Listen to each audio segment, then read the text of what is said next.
5-7 বছর ধরে বাপ্পি শাহ আমাদের সাথে ব্যবসা করে। হঠাৎ করে উনি চাউল নিয়ে 5-6 গাড়ি চাউল নিয়ে উধাও। টোটাল মিলে প্রায় 3.5 কোটি টাকার মতন নিয়ে তাদের মোবাইল টোবাইল সবই বন্ধ। শুনতেছি নাকি সে দেশের বাইরে চলে গেছে। আমি দুর্লভ বসাক পিয়ারোটো রাইস মিলে দীর্ঘ যাবত ব্যবসা করে আসছি। আমি বাপ্পি সাহা নামে এক ব্যক্তিকে আমার অনেকগুলো চাল মোটামুটি 2.5-3 বছর ধরে ব্যবসা করে আসতেছি ওনার সঙ্গে। উনি টাকাও ভালো দিত, কিন্তু হঠাৎ করে সে আমার সম্পূর্ণ চাল টাকা নিয়ে আমার 34,53,000 টাকা আমার মেয়ের দিয়ে সে চলে গিয়েছে। এখন আমার পরিবারের অবস্থা খুব সংকীর্ণ।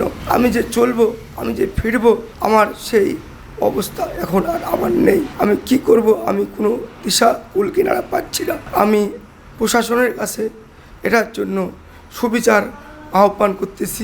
আমরা যে বাপ্পি শাহর কাছে টাকা পাবো আর কি, তো ওনার কয়েক বছর ধরে প্রায় 4 বছর ধরে মাল দিনাজপুরে আছে। ওনার বাড়ি হচ্ছে ঢাকা নারায়ণগঞ্জ ওইদিকে আর কি।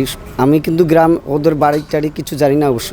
এখানে দিনাজপুরে বহুদিন থেকে আছে, প্রায় 4-5 বছর ধরে। তো ব্যবসা ভালোই করতেছিল, মাল টাল নিচ্ছিল, আবার টাকা পয়সাও দিচ্ছিল ভালোই। এই যে মুড়ির চাল আমরা দিচ্ছিলাম আর কি, তো মুড়ির চাল দিচ্ছিলাম, তারপরে উনি কিন্তু হঠাৎ করে উধাও হয়ে গেল। কোথায় যে গেল আমরা কিন্তু সঠিক আমি বলতে পারবো না। আমিও প্রায় 14 লাখ টাকা পাবো আর কি। তো এখন ওনাকে আর কি খোঁজার জন্য মানে খুব চেষ্টা আমরা করতেছি, কিন্তু আমরা পাচ্ছি না। তো এখন সরকারের কাছে আমাদের আর কি আবেদন রইল যেন ওনাকে খুঁজে পাওয়া যায়, এবং প্রশাসনের কাছে এইটাই আমাদের অনুরোধ যেন ওনাকে খুঁজে আমাদের দিনাজপুরে আনে এবং আমাদের টাকা পয়সাগুলো যেন দেয় উনি।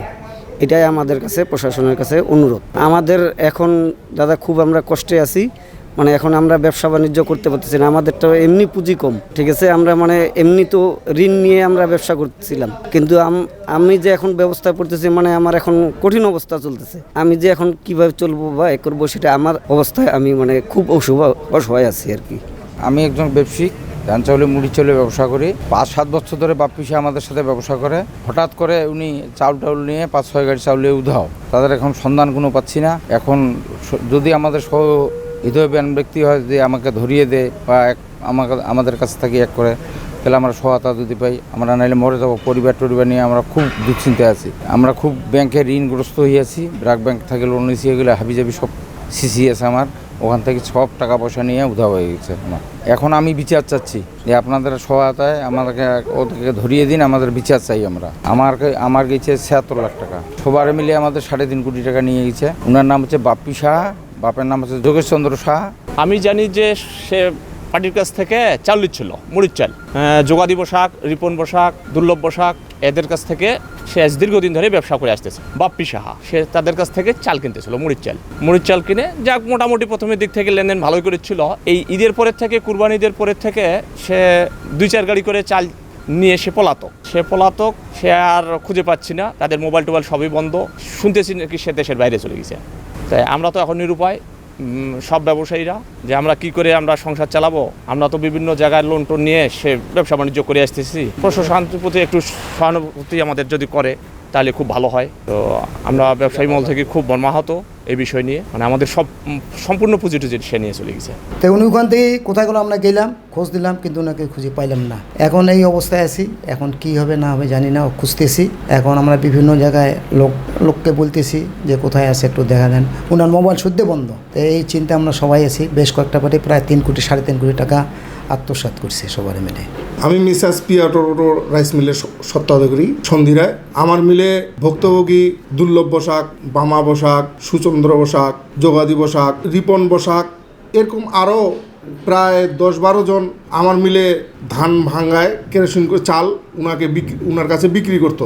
উনি আমাদের দিনাজপুরে এই বাপ্পি শাহ দিনাজপুরে প্রায় 4-5 বছর যাবৎ ফ্যামিলি নিয়ে ভাড়া থাকতো, এবং এইখান থেকে চাল কিনতো।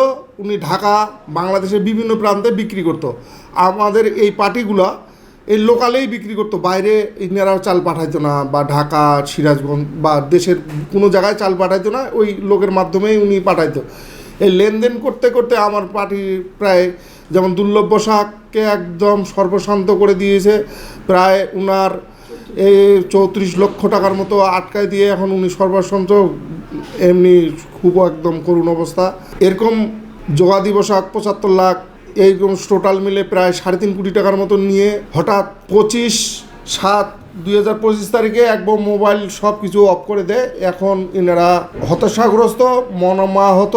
এই অসাধু চাল ব্যবসায়ীকে আপনারা যেখানেই পাবেন একটু আমাদেরকে জানাবেন বা পার্শ্ববর্তী থানায় অবহিত করবেন। এরকম চাল ব্যবসায়ীকে আর যেন কারো ক্ষতি করতে না পারে আপনারা সর্বদা সজাগ থাকবেন। আর এই বাপ্পি সাহা চাল ব্যবসায়ী নামে একবারে কলঙ্ক। মানুষের প্রতি যে বিশ্বাস করবে, এই বিশ্বাসটা উনি একবারে ভঙ্গ করে দিল। আর এরকম যেন না হয়, আমরা প্রশাসনের কাছে তার দ্রুত বিচার এবং এই ভুক্তভোগীর টাকাগুলো যেন ফিরে পায়, তার জন্য আমরা সুবিচার চাচ্ছি।